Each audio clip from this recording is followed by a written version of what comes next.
Carlton, I'll kick us off here. And thanks for, Moza, thank you. Thank you for everybody for joining. Good evening to those folks across the pond. Good night to Moza, and good day to everybody else. Welcome again to our webinar on value exchange models.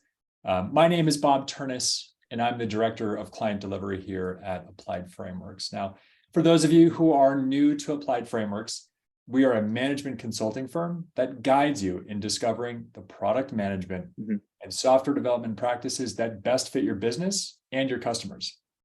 Now, whatever frameworks or techniques we use to get there, we're all about improving our clients' business outcomes.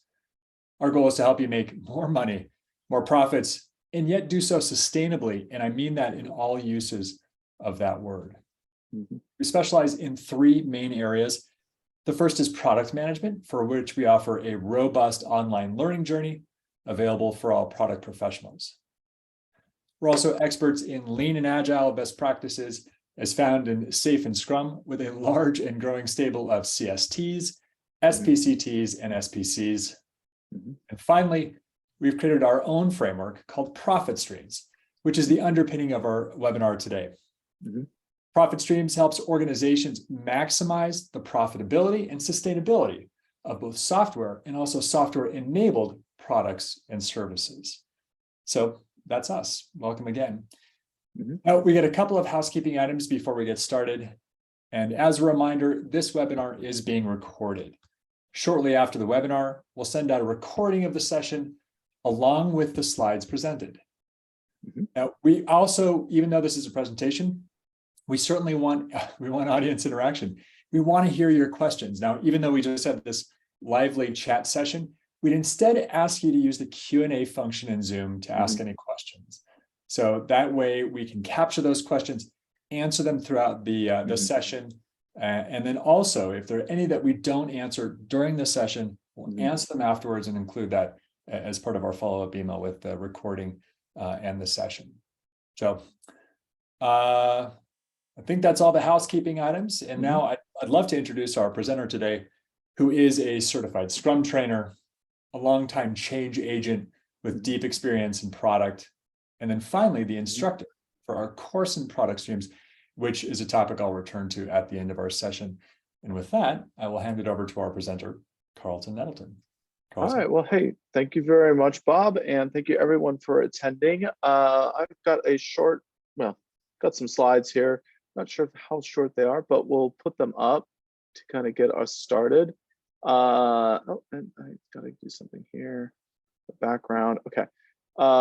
So I just want to make sure we get this all set up properly. And no, I'm not doing it. I don't use slides, and I apologize for everyone for this little mix up. I think that will solve the problem. All right. So this is our topic today. We're going to start about understanding value exchange models, which are part of the Applied Frameworks profit stream framework. And let's talk a little bit more about my background here.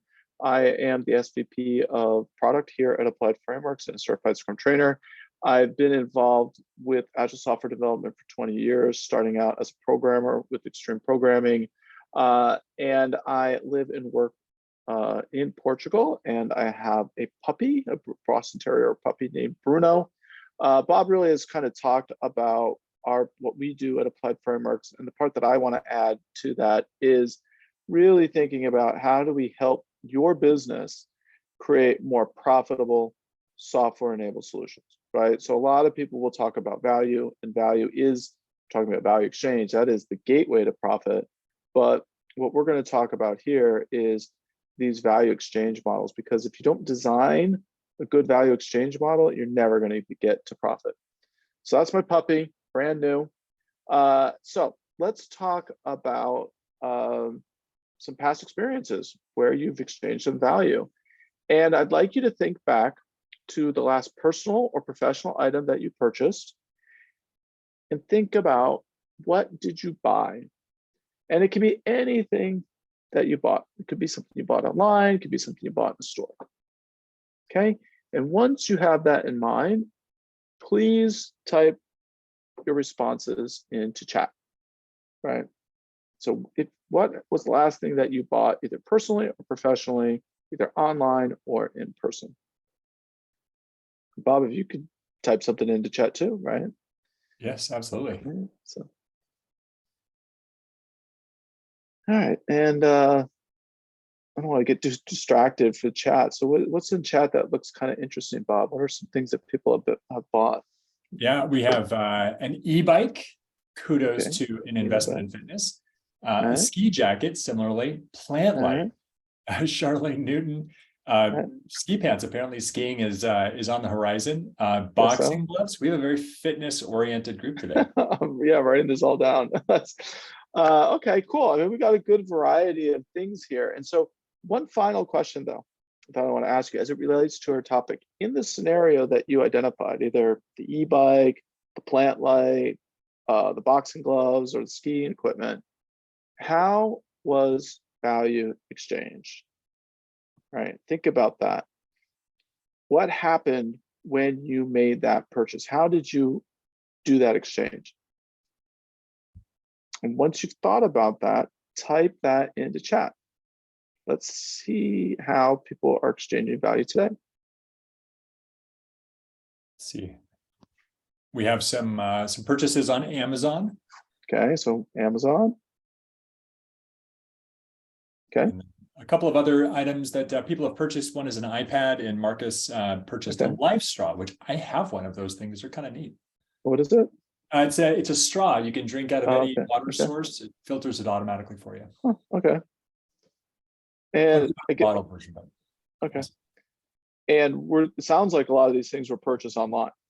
Yes. What I'm hearing. In addition to Amazon, there was another online store, Right. an outdoor shop, likely in person, and then we have somebody after my own heart who researched their e-bike for months before purchasing direct from their own website. All right, so you also got it directly from the manufacturer through their website. That's an interesting observation here, right? And in this webinar, we're going to explore the mechanics of value exchange, right? So I think I would propose there's a little bit more going on beyond just, hey, I went to their website and bought these items, right? And especially for a software-enabled solution, right? This needs to be designed. You need to think as the product manager about, okay, how am I going to design this exchange of value that my solution provides for money? And my goal here is to help you better understand this process so that you can design more profitable value exchange solutions for your software-enabled solutions. All right, so here's our short agenda for today. Introductions, done that. What's our definition of value? What is value exchange, and how is value exchanged in these solutions? So the end of this, right, is going to be talking a little bit about different solutions that are out there today, software-enabled solutions, and we're going to try to apply what we've learned. So I encourage you to take some notes because the end's going to be a quiz.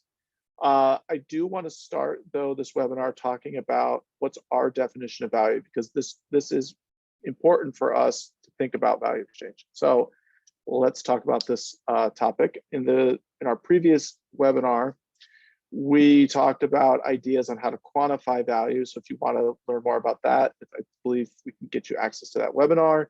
And quantifying value is that first step that you need to take to ensure that your solutions are profitable. So let's review some of those key points that I discussed to lay the foundation for understanding value exchange. So for me, value is one of those really nebulous terms in product management. And as most of you are aware, right, describing and quantifying value is a hard problem for product managers and I would propose product owners, right? And I believe this is true because value is one of those quantities that you know it when you see it, but when it's not present, it's hard to describe its absence. And if you take a look at that picture on the left, right, I think value is a lot like that image, right? But I would propose that value is not the building in that picture, right? Because we can describe the building. The building's tangible, it's concrete, probably made of concrete, but it's measurable. I would propose that the building is our solution. Value is the fog that surrounds the building, right? And like fog, value feels intangible. But I am going to propose that the reality is a little bit different.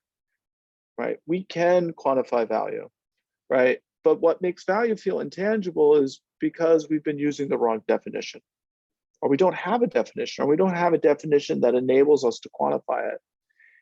And if we had a better definition for value, then I feel that value snaps into focus, right? And this is our definition of value at Applied Frameworks. Benefits a customer receives less the price the firm extracts. And we like this definition. This is the found definition in our profit streams book because two reasons. One, it's quantifiable. Benefits a customer receives. We can quantify that, right? Two, it links to profit. And that is the price the firm extracts, right? So this definition allows us to start to think about how to quantify value. But if all the troubles product managers and product owners had with understanding, quantifying, communicating value could be resolved with a better definition, then this problem would have been resolved a long time ago, right? There's got to be something a little bit more. And what I propose is that a little bit more is that we're not seeing the hidden value, right? Most software-enabled solutions offer their customers a great deal of value, but for whatever reason, that value has not been revealed to the customers, like the iceberg, right? That's the ship going around the solution, right? And the ship sees there's the iceberg there, but like most icebergs, most of it's under the water. And since it's not been made visible to the customer, value has not been made visible, the customer can't appreciate it. All they know is like, yeah, there's some stuff above the water, right? And if they can't appreciate all the ways value is provided to them, then they will not pay a premium for the solution, right? So how can we make all this valuable visible? Well, companies called Applied Frameworks. So I would propose it by using a framework like this one, right? This framework here, the dimension and magnitude framework, this is the value quantification framework that I shared in the last webinar. And it has some sections which are, I would propose are really quite important here. The first is what segment is receiving the value, okay? Next is what value does the solution provide the customer? We want to talk a little bit about the economic impact of the value. How can this potential value be measured? Here's the key I would propose is how can this economic impact be expressed as a formula? All right. And then we have to think about what changes does the customer need to make in order to realize the value and start to think a little bit about, is this something that's easy, the customer can do? Does it require a small amount of effort, or is this going to be hard? Like these are going to be some major changes. And then finally, we want to look at, well, where, how does the value impact the customer's business itself? Is it going to increase revenue? Okay, that's great. Decrease costs or help the customer avoid risk, right? And I think once we have this framework, we really can start to quantify value, right? And for me, this framework provides product managers and product owners a robust tool in which to identify what dimensions of the software-enabled solution offer value to the customer, and then quantify the magnitude of that value. And without this step, right, customer value analysis is nothing more than strongly held opinions based on qualitative data and expert judgment, right? This framework is the start of being able to quantify our value. Okay, so that's a summary of what we need to know from the previous webinar in order to deep dive into the topic of value exchange. So before we make that transition, what sort of questions, if any, do we have? So if you got a question, put it in the Q&A. Wait just kind of a moment or two to see if people have any questions about the last webinar. So. And again, if you're unfamiliar with the Zoom interface, just hover over the toolbar and click the Q&A function, the Q&A icon, which has a couple of little speech bubbles, and that allows you the interface to input questions. Yeah, thank you, Bob, for that. So, Bob, I think you were traveling when I did the last webinar on quantifying value? I think you I were. yes, I believe I was, Yeah, John. Yeah, I was over so on your side of the pond. I think so. Yeah. So for me, I think the key from that last webinar, those couple of slides that I showed there, number one is got to, up our game around defining value. I think it is important to recognize that we have to make that hidden value visible, right? And then finally, it really is around using the magnitude and dimension framework, right? Now we have a way to start to do that economic analysis, right? Which is really, really important. All right, what's the stats questions? Any?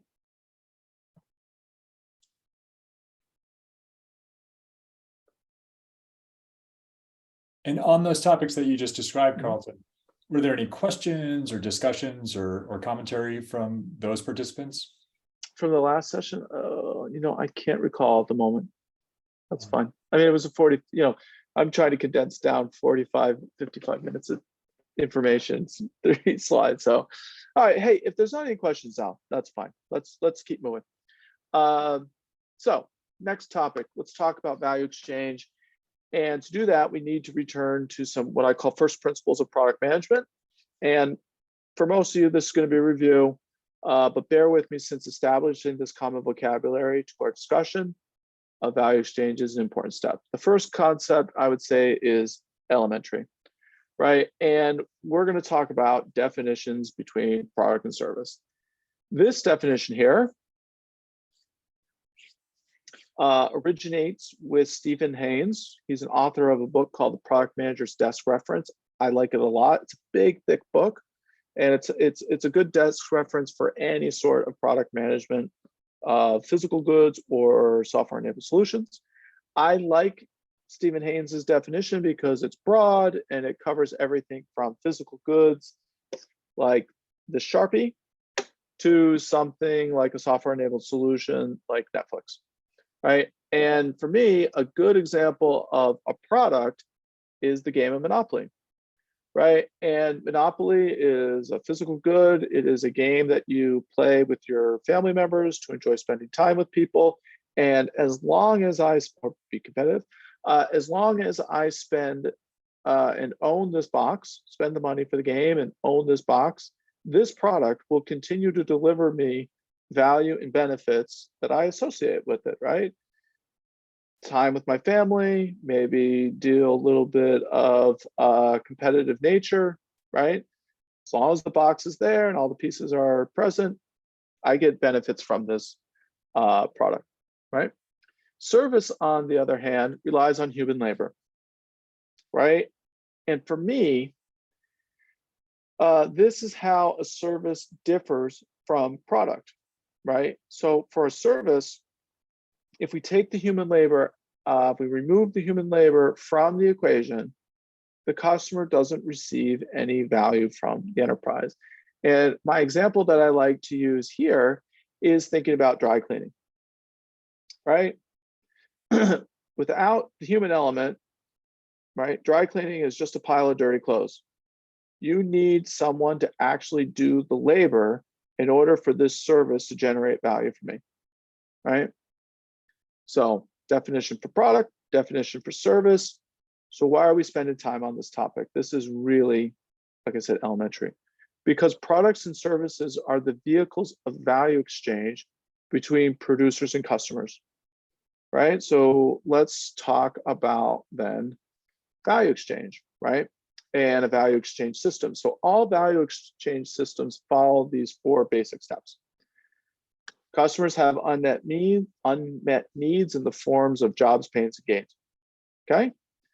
Producers, businesses and enterprises, build products and services to help customers achieve these unmet needs. Customers consume the products and services from producers, and in exchange, customers give producers monies, or in some cases data, to use the products and services. This is what's called the value exchange system. And when we talk about understanding value exchange, this part is the part we want to zoom in on. And the reason why we want to focus our attention here today is because profitable value exchange systems for a software-enabled solution are not random, right? They are designed by product managers and product owners. In fact, for a software-enabled solution, there are 7 common patterns, which we call value exchange models, and we're going to talk about them in a second. But before we explore those patterns, how customers exchange money for value represents a critical design decision for a product manager, because those choices that we make on this value exchange system, right, have substantial long-term implication for solutions, underlying technical and business architecture, as well as the sustainability of the solution. Design choices made here about value exchange directly influence the profitability of the software-enabled solutions business model. And since I brought up that topic, right, what we're looking at here is not your business model. This is just the value exchange system. A business model is a series of choices that describe how your business creates, captures, and delivers value. Right? So the value exchange system is just one part of your business model, right? And value exchange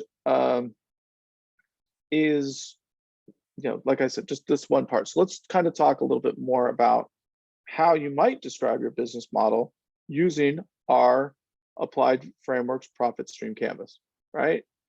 This is what a business model, or how you might document a business model for a software-enabled solution, right? And what you see here is this IP that we're creating with our profit stream books, with our CEO, Jason Tanner, and our Chief Innovation Officer, Luke Holman, are really trying to explore how the business model for a software-enabled solution is unique. And you can see that there are 10 components or 10 blocks here.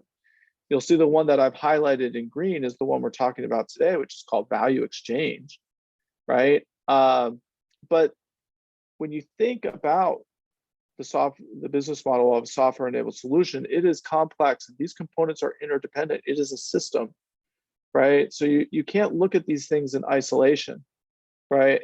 Now, the blocks in orange are adjacent to value exchange: customer, pricing, and solution, right? So notice pricing and value exchange, they are directly next to one another in this model, right? So choices made in the value exchange block will impact pricing, and choices made in pricing can affect value exchange, or choices made in solution, or choices made in your customer value analysis, right? These pieces are all interconnected. In yellow are 3 blocks related to relationships: your customer licenses, your compliance, and your solution licenses. And whatever pattern you select for your value exchange model, that's the green block, right, has to be supported in these blocks. And so one area thinking about value exchange, how do we design the exchange of value and money, you can see impacts 6 different blocks in your business model, right? So this is really kind of complex. And so we're just kind of zooming in on one piece, but keep in mind, there's a lot going on here. Okay, so I mentioned that there were 7 patterns.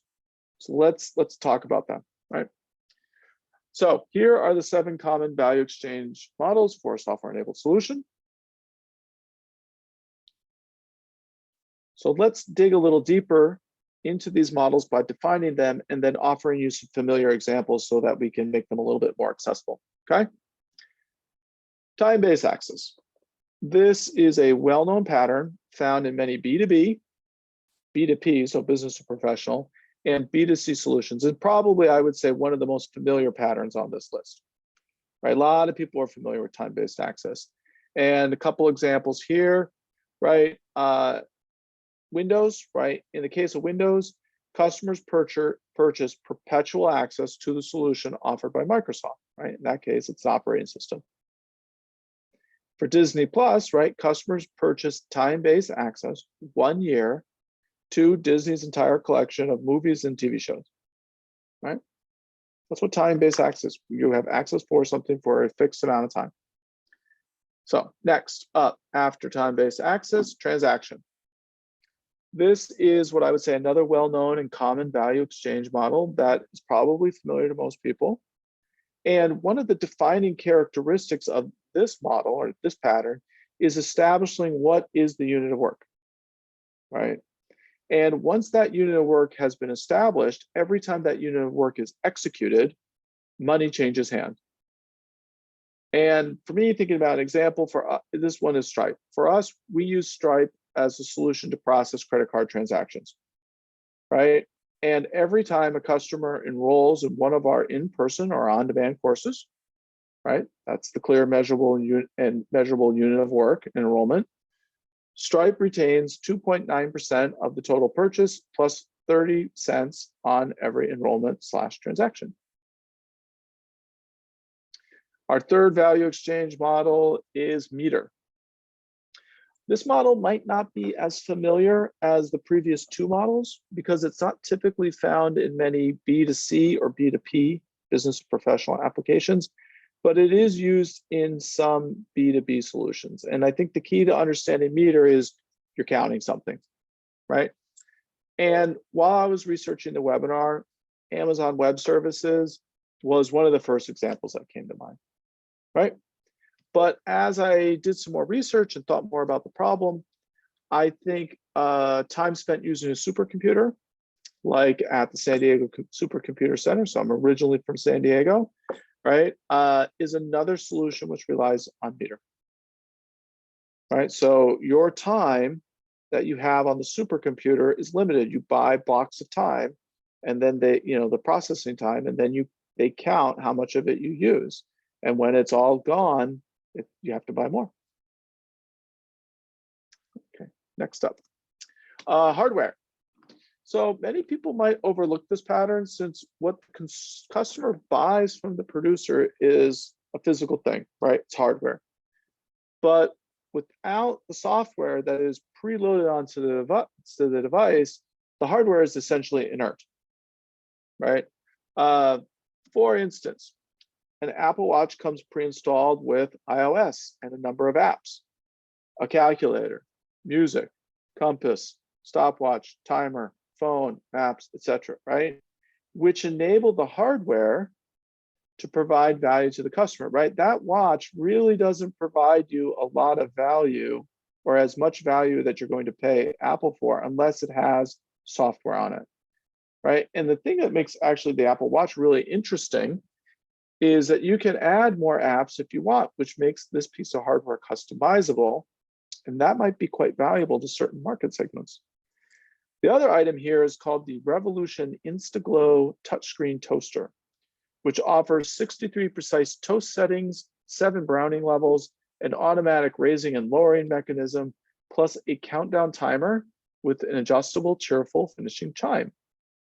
All of that is powered by software, right? Without the software, that is just a piece of junk that sits on your counter. You can't really use it. So let's move on to talk a little bit about service. This pattern shows up in many solutions as a way to connect consumers, businesses, and professionals to outsource domestic and international labor, right? 2 examples here. First is Instacart, right? I think many people might be familiar with this example as a result of the pandemic, right? This solution allows you to select grocery items from your preferred supermarket and offers same-day delivery. Fiverr is a solution which allows businesses and professionals to complete project-based work by leveraging the skills of freelancers anywhere in the world. What makes these both a service type value exchange is that if we remove the human factor from these solutions, the solution is incapable of delivering the value to the customer, right? Take away Instacart, take away humans, you don't get your groceries. Take away the people in Fiverr, you don't get your project work done. Next up is a model which highlights what I think one of the unique qualities of a software-enabled solution is, and that's data, right? And there are many, many ways in which a software-enabled solution is different from a physical good, right? This is a physical good. This here, my iPhone, is a software-enabled solution. But one way in which the data one way these software-enabled solutions are different is that software-enabled solutions generate data or contain data, right? And that data that the software-enabled solution has generated or contains is at the heart of the value exchange model.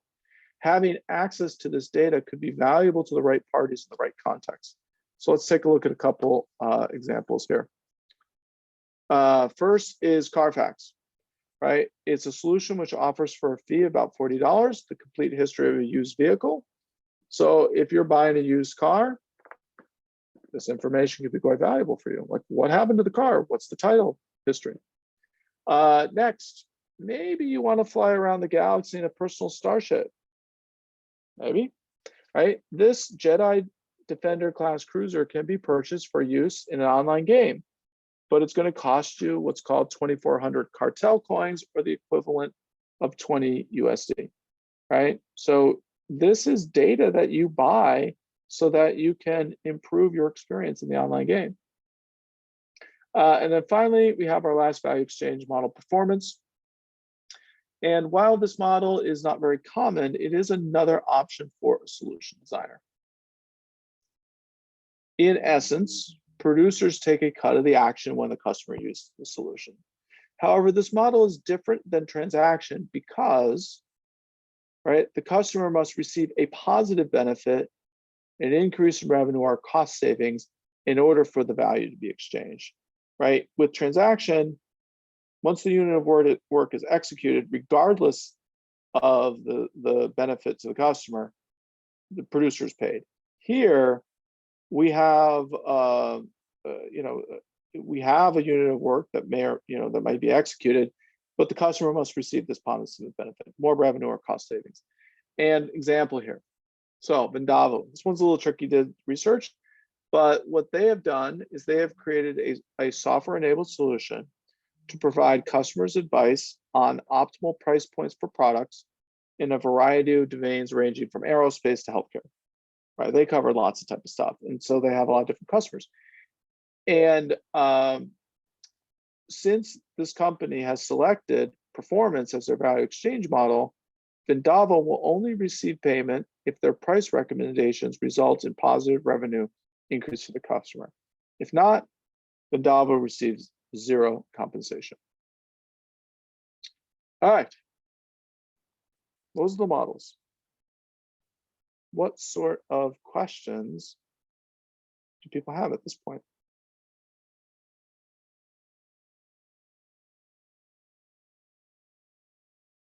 Thanks for your comments. One of our participants, Carlton, mentions this is great stuff, and I love the introduction of these models.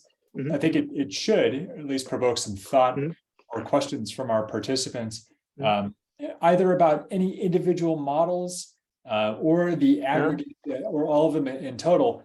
What questions or thoughts do people have? And also, do you see anything that like maybe there's a business that you're curious about, that you'd like to see where it slots into these value exchange models? Yeah, we can try that. I mean, that's kind of the next the last part of this webinar is to look at some existing businesses and try to, think about what is their value exchange model. One of the things that, was talking with our Chief Innovation Officer just yesterday afternoon, and didn't get into the update of the webinar, but Luke shared with me this idea of, well, businesses have a primary value exchange model, and then they may also have secondary and tertiary, which I thought was kind of interesting. So when we're looking at some of these examples coming up, what we're talking about is their primary value exchange model, but they may have other types of additional ways in which they exchange value for money with their customers, and that is common, that you would have more than one value exchange model. And I was kind of coming to that conclusion on my own doing the research, because it was hard to, because it just made sense to me as a product manager, like, well, there's more than one way in which I exchange value with our customers. So. Interesting. Benham also has a question in the chat. Can you use two value exchange models when starting up? Oh, yes, you can, absolutely. So there's one example that I'm thinking of where it has two really accessible, something like LinkedIn. that has two value exchange models. One value exchange model for LinkedIn is time-based access, right? If you get, if you want to get one of the more advanced versions of LinkedIn, time-based access to that, right? You have a subscription for a year, right? And if you think about, they also have another value exchange model, which is a meter. So if you want to send out in messages to other people that aren't in your network, so your basic package, I think, if you pay $89 a year, I'm not sure exactly what the price is, you get like 30 in messages a month. That's a meter, right? After 30, you have to keep paying. So time-based access to get access to the advanced tools in the platform, right? And then if you want to go and send out additional in messages to people outside your network, you get 30. And then to purchase more of those is an additional meter. So that's something that you count. There's a limited resource and then you count it. It's interesting. And LinkedIn also has its advertising revenue as well, which is another. That case though, who is the, that's an interesting question. I'd have to think about that one, because there is the advertising revenue, and that almost to me feels like a transaction. And I'll explain why that's the case. But let's see if there's any other questions in a minute. Yeah. What additional questions do people have?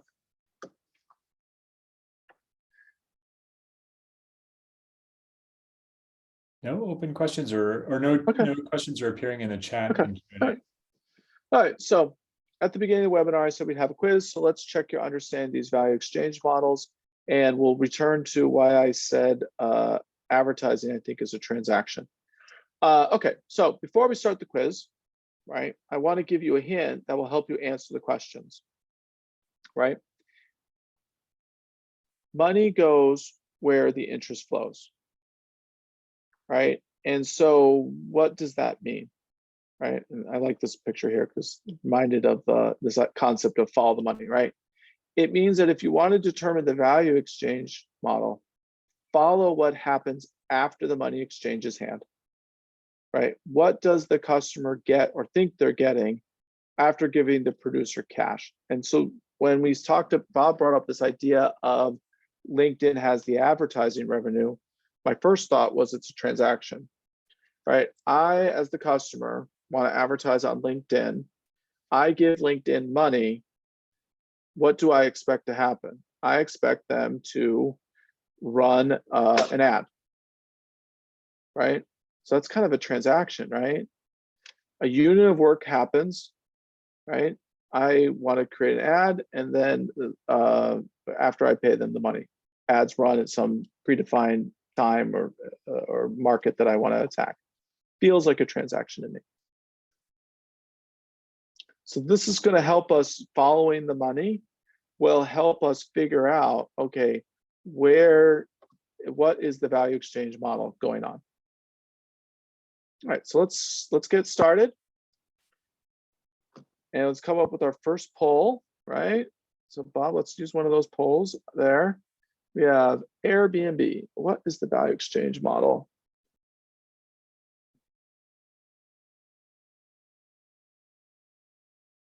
I realize that with an international crowd, there may be some participants not familiar with Airbnb. Yes, a good point. So Airbnb is a vacation rental service, I suppose. Like if you want to go and rent a room or a house from someone else's, that someone's an owner in a different city, you can do that.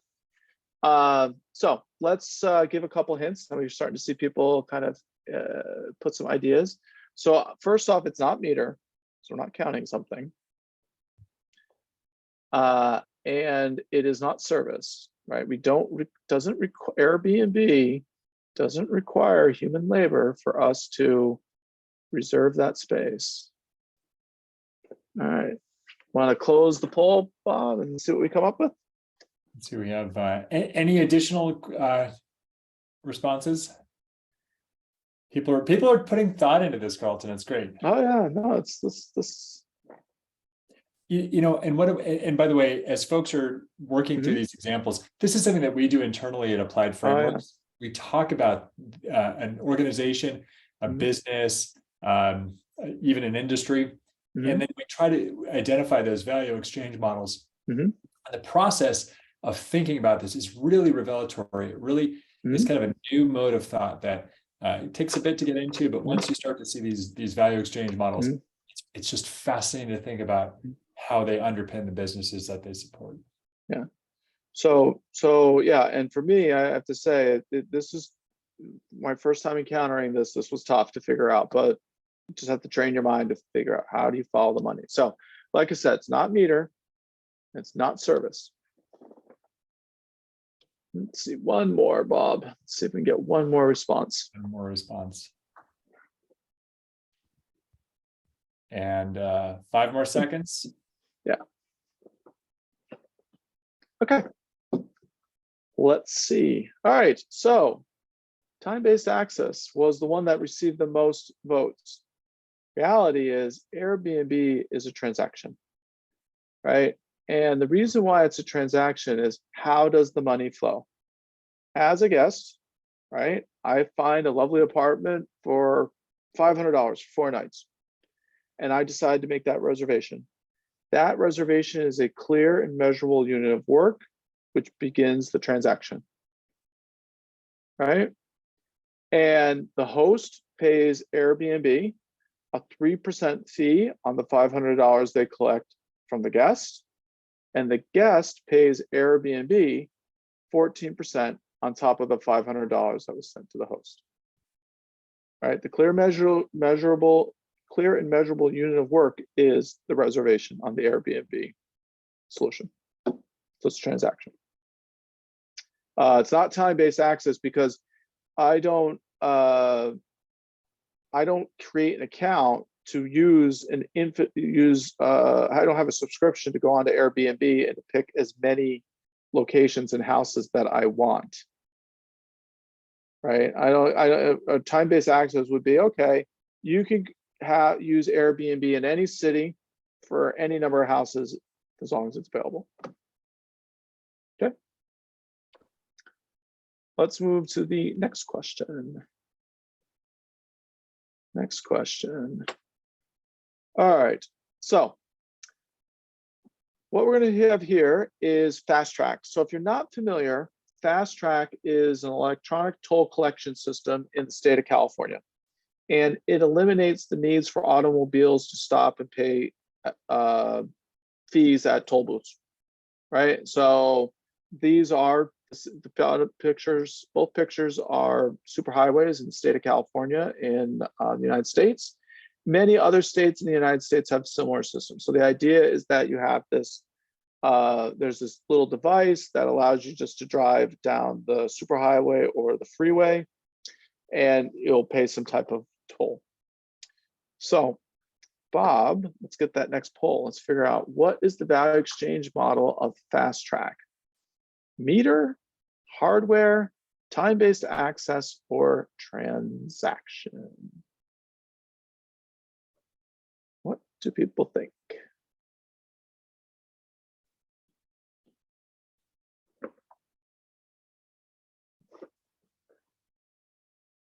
Ooh, good engagement in this poll. Oh yeah, this one's interesting, right? So the key to figuring out this one is, who's the customer? Right, you got to figure out who the customer is. And so one of the things I'm going to tell you, it's not time-based access. And I would also propose it's not meter. It's not meter. It's not meter.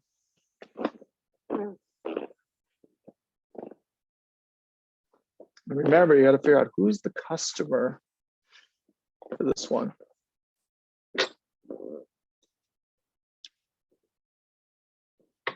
So not time-based access, not meter. And I think we've got the numbers. So let's reveal the results. All right. Yeah. So got a good split here, right? People think it's meter. Talk about it's not meter. And some people think it's transaction. People think it's hardware. So the key, like I said, the unlocking this, who's the customer? The customer of Fast Track is the state of California. They bought the hardware, but without the software that powers the hardware, the solution offers no value to the state of California. So what hardware did they purchase? They purchased a number of cameras to read your license plates, right? So they established all these cameras all over the freeways, and there's algorithms that are able to read and process that information, kind of know where you are. There's reporting systems, right? There's a whole bunch of software that makes this hardware actually work. And so this is a hardware solution, right? It's not meter, and the reason, and I say it's not meter because we're not counting something, right? The state of California, at least yet, is not limiting the number of cars that can actually be on the freeway at one moment, right? They're not saying, hey, we only want 500,000 cars on the freeway at this time. Right? They're not counting the cars. It's not transaction because the state of California is the one purchasing the hardware, purchasing the Fast Track. Now, if you think about it from a consumer point of view, right, you are then the customer of the state of California who wants to use Fast Track. And in that case, yeah, it probably might be transaction because you are paying, right? Yeah, and I think that's the biggest insight, Carlton, is that it's really tempting to think that because this solution is deployed to individual drivers, to use that as the customer in this value exchange model. But as positioned here, the state of California is actually the customer of Fast Track. That's really quite interesting. That's what Fast Track is. That's who they sell to. That's really quite interesting. Yeah, the technology there, right? And the thing I kind of would say here, that might be a secondary value exchange model. But remember, the people who are producing Fast Track aren't really collecting the tolls, right? State of California is collecting the tolls, right? Yeah, that's interesting. Yeah, I mean, you start thinking, and again, you got to follow the money and follow, like I said, follow who the customer is. Okay, let's go on to the next one. I think there's only 3 more left, if I remember correctly. All right. So, Slack. Let's get the poll up here. So people, I think most people know what Slack is. It's an internal messaging system. The goal is to replace email. So let's see what people think. What do you think Slack is? How does Slack work? What's the value exchange?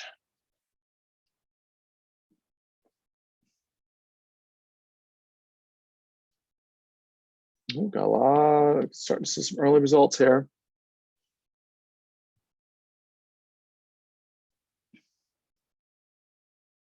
Okay, let's see. All right, so a couple hints. So it's not going to be data, and it's not going to be transaction. If it were transaction, right, if we follow the money, that means every time I send a message in Slack, I have to pay Slack. Right? That's not how Slack works. Right? Let's give this 10 seconds. Yeah.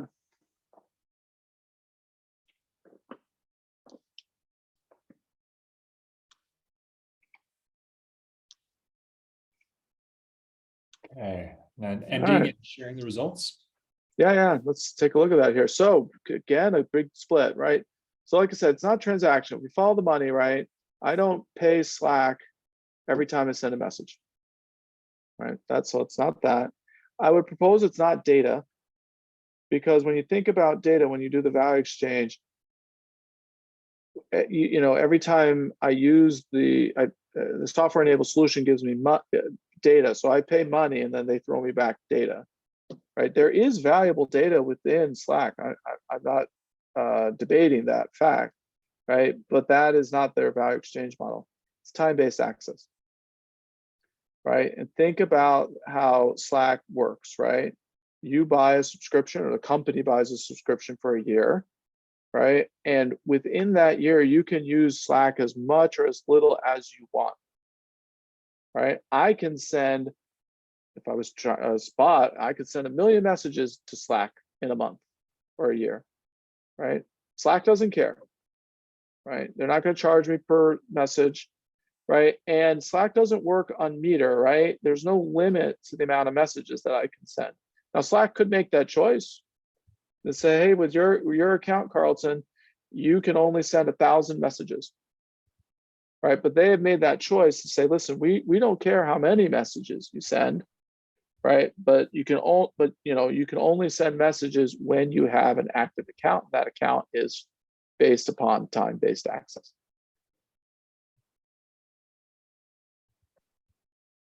Okay. Let's move on. I think there's 2 more. Correct. Yeah. So far, so good, Bob? Yeah, it's great. Yeah. Okay. All right, cool. Great. Yeah, Neat it's to see the kind of the wheels turning. Yeah. All right. Google Cloud. Let's take a look at Google Cloud. What is the value exchange of Google Cloud? What do you think? Meter, data, time-based access, or hardware?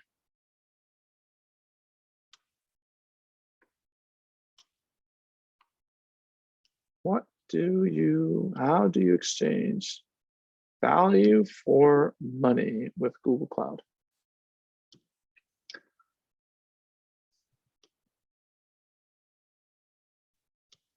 In this example, Carlton, we're principally looking at Google Cloud storage capabilities, correct? Well, it could be storage. It could be some of the capabilities that are similar to how AWS serves their customers, which is kind of a big hint right there. All right, so it's not data and it's not hardware. And 10 seconds. Yeah, 10 more seconds.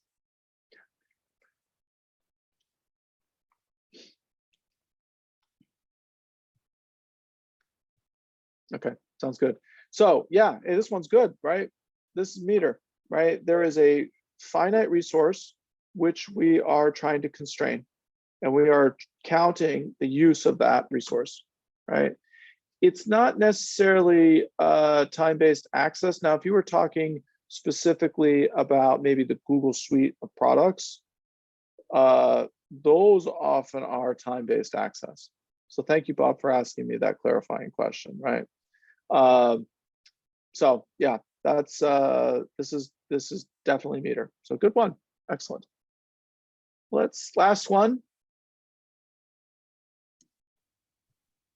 Stitch Fix. All right, so Stitch Fix is a clothing subscription box where an in-house stylist matches your personal preferences and selects 5 clothing and accessory items based on your choices and sends them to your house each month. That's the value proposition here for this. And let's see, what is it?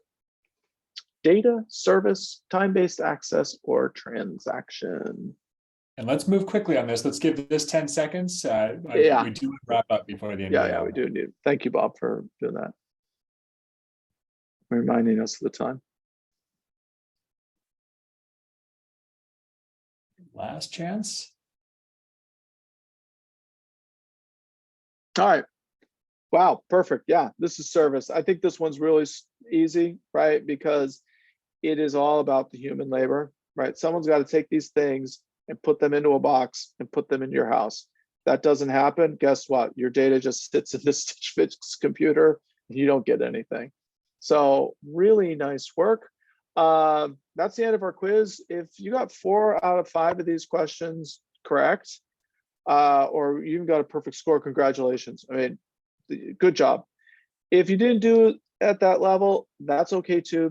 Like I said earlier, first time I encountered these concepts, I struggled, and there's nothing wrong with struggling. That just means you're learning something new, and that's great. That's the whole point of learning something new. It's like, hey, I'm not an expert. That's the end of our webinar today. If you've got some questions, put them in the Q&A. You can follow up with myself or Bob later.